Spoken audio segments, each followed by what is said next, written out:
Hoje eu quero falar sobre algumas das coisas que eu demorei anos para descobrir, para entender.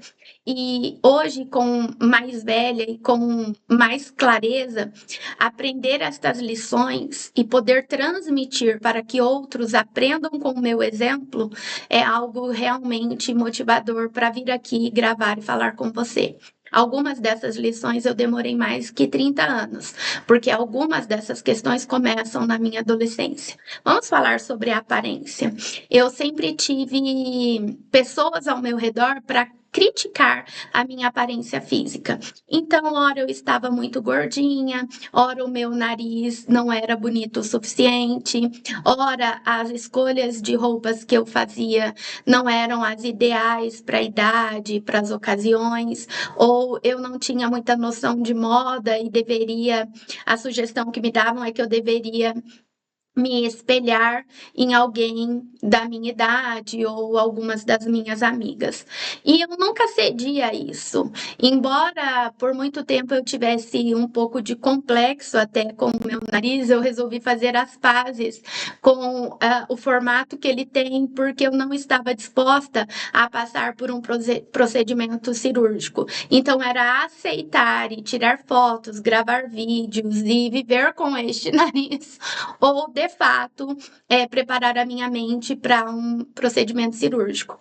E isso levou tempo, alguns anos se arrastaram até que eu entendesse que a opinião dos outros não poderia, não deveria me afetar tanto e que era mais fácil eu fazer as pazes com o que era real para mim, com o que eu tinha. E eu consegui isso. Então, o meu nariz está aqui, ele é perfeito para mim e não tem nenhum procedimento cirúrgico.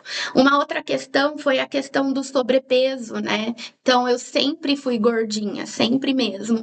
E em algumas ocasiões na minha vida, eu protelei, ou eu adiei, ou eu não fiz algumas coisas por conta do sobrepeso, por vergonha, por não ter a roupa adequada, porque eu não me enquadrava. Então, às vezes eu achava, ai, será que alguém vai um dia se interessar por mim por conta do sobrepeso?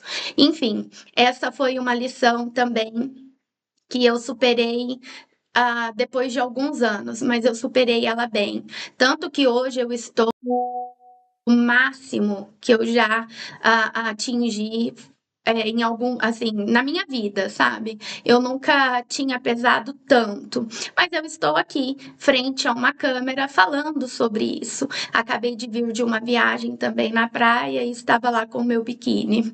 Se estou confortável com o meu peso, se ah, acredito que mais magra seria melhor, com certeza, né? Porque também esse excesso, ele é prejudicial para a saúde e hoje eu tenho consciência disso. Mas eu não estou falando de sobrepeso por conta de saúde. Eu estou falando a respeito de um desconforto estético por não ser como a maioria. Então eu também tive que passar por este caminho e superada as dificuldades, né? Estou aqui para dizer para você, se preocupe menos com a questão estética, sabe? Preocupe-se mais com a questão da saúde, porque isso é definitivamente muito importante. Inclusive, eu estou de dieta mais pensando na minha qualidade de vida, especialmente por conta da idade, né? Que eu já tenho mais que 40. Mas eu não estou pensando nessa dieta preocupada com o padrão de beleza, não é isso. Então, quero deixar aqui como observação. Em algum momento, eu acreditei que eu precisava ser perfeita para ser valorizada. E os anos me ensinaram que não, que isso é uma grande mentira. Ninguém é perfeito. O que nós precisamos é entender e aceitar quem somos, a nossa individualidade. E nós precisamos cuidar de quem somos. Mas não tem como cuidar de quem somos sem, de fato, apreciarmos quem somos, sem de fato pegar o que está ruim e melhorar, mas de forma responsável, melhorar porque é importante para você e não para o outro, entende? Então, isso é algo também que eu aprendi, mas levou alguns anos, né?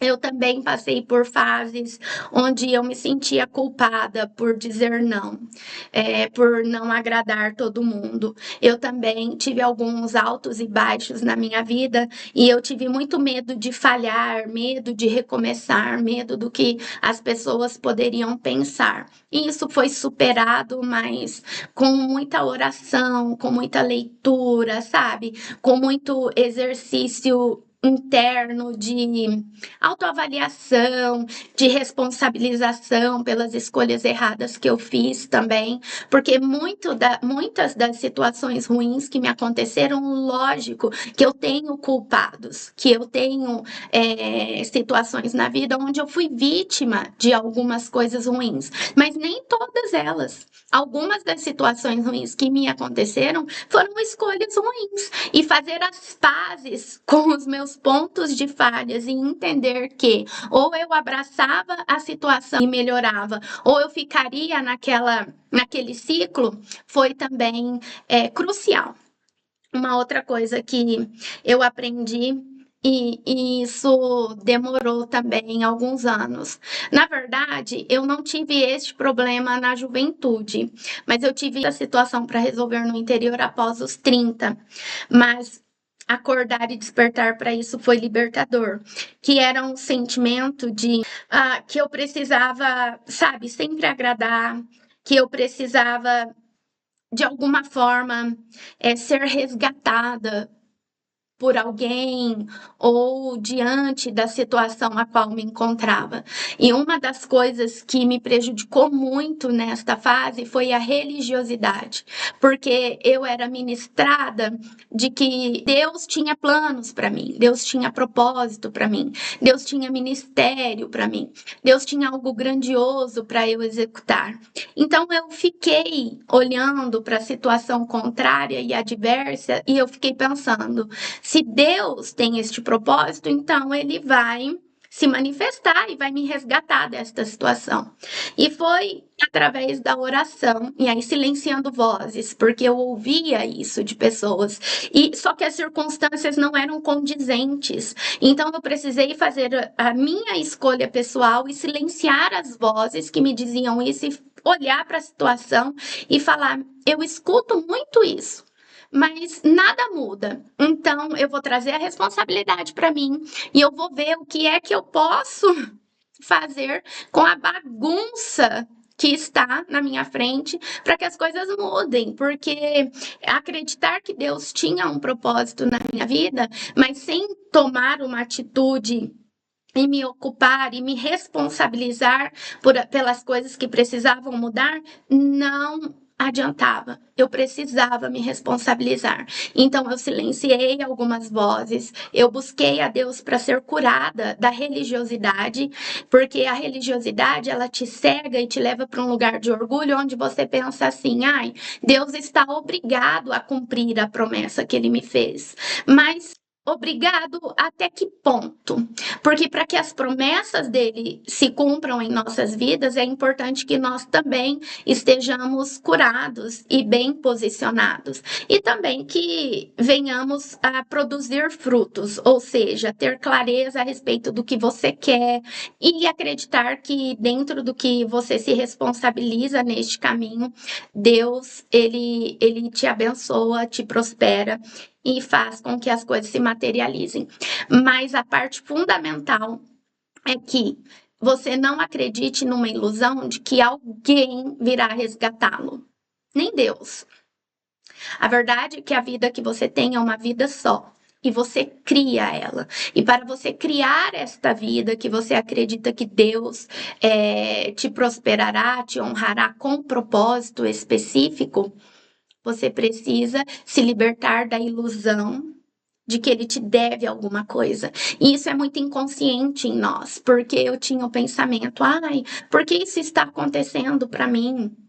Comigo, eu sempre fui boa, eu sempre fiz isso, aquilo, sabe? Eu tinha argumentos para convencer a Deus de que as provações estavam em cima da cabeça errada. Eu queria que ele me desse mais leveza diante das circunstâncias.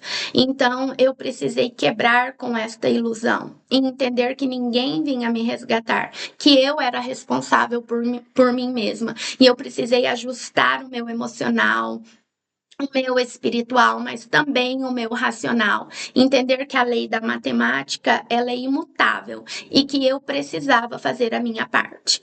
E a partir então Deus me prosperaria. Isso foi algo assim que levou tempo, mas foi o que me fez ir para frente, foi o que me fez avançar. E, assim, acima do medo, nós precisamos sempre acreditar que sempre haverá espaço para recomeçar. Então, eu fui, sabe, duramente provada na minha inércia, nas minhas ilusões, no meu vitimismo, nas minhas dúvidas. Uma outra coisa também que eu escutei muito ao longo da vida é que eu era muito chata.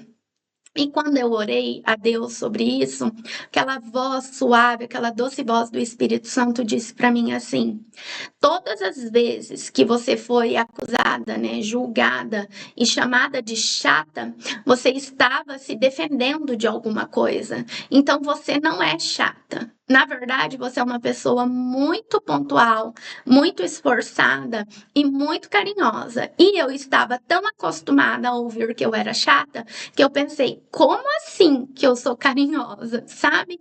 E de fato, buscando por me libertar, sabe? Desses estigmas, eu comecei a me observar com um olhar mais gentil e entendi e aceitei que eu era carinhosa, sabe? E que às vezes que eu fui chamada de chata, eu estava tentando evitar alguma situação de desconforto ou me defendendo de alguma situação. Claro, né? A gente tem que ter humildade, às vezes a gente é chato mesmo, porque está no automático ou insensível. Mas isso não quer dizer que você é sempre chato. Foi um momento de chatice, sabe, sua. Foi um momento onde você exagerou. Foi um momento onde você falhou. Não quer dizer que isso é um estigma e que é uma característica que abrange todas as áreas da sua vida. Então, eu gostaria de falar mais, mas o vídeo vai ficar muito longo. Eu vou fazer a parte 2 e eu espero que você possa olhar para dentro e refletir, fazer reflexões a respeito de coisas em você que podem ser melhoradas, coisas que você pode e deve trazer a responsabilidade para si, e a respeito de ciclos que você enfrenta, que você identifica que precisam ser quebrados. Se for porque de forma consciente você fez más escolhas, há tempo para recomeçar. Se foi porque de forma inconsciente você estava vivendo uma ilusão, ainda há tempo para recomeçar. Uma outra coisa que eu vou te pedir é que você deixe o like aqui para que este vídeo chegue para mais pessoas, para que você se inscreva também no canal. E se essa mensagem te alcança, deixa ali uma mensagem para eu continuar motivada a vir gravar aqui para você. Também tem o meu site e você pode comprar uma sessão de mentoria, de terapia comigo online, e é só clicar ali, tem todo um formulário que você preenche.